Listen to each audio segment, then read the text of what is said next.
Let's take you to the nation's capital, where the House of Representatives has launched a probe into the implementation of the Presidential Compressed Natural Gas Initiative. The ad hoc committee set up by the House is expected to assess the adequacy of existing legal and regulatory frameworks guiding the policy and then recommend the necessary legislative reforms. Joke Adisa reports.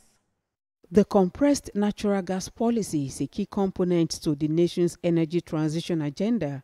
It represents a strategic shift towards cleaner, safer, and more economically viable alternatives to conventional fossil fuels, especially in the transportation sector.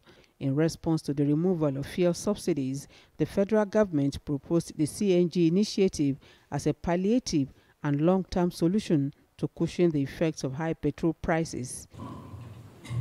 This ad hoc committee has the mandate of the House to evaluate the status of the CNG policy implementation, interrogate the processes, and identify bottlenecks. With our country being richly endowed with natural gas, the effective rollout of this policy is not only economically prudent, but also strategically aligned with our broader development agenda.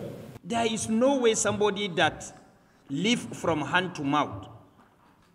In other words, he survived on his daily income, can spend more than 48 hours in a queuing system for him to refuel his vehicle before he goes out to take passengers. There is no way it can work.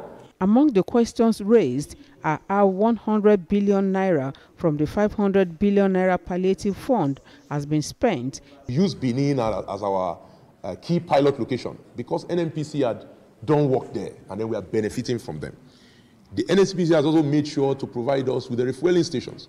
So far, I believe they have a plan for 120, 20 of them already being installed. To safeguard the long-term implementation of CNG and the safety of Nigeria, FRSC respectively recommends legislative support to formalize the certification of CNG workshops and vehicle conversions procedures. We are providing coordinating leadership to ensure that the pain points of investors are heard and mitigated.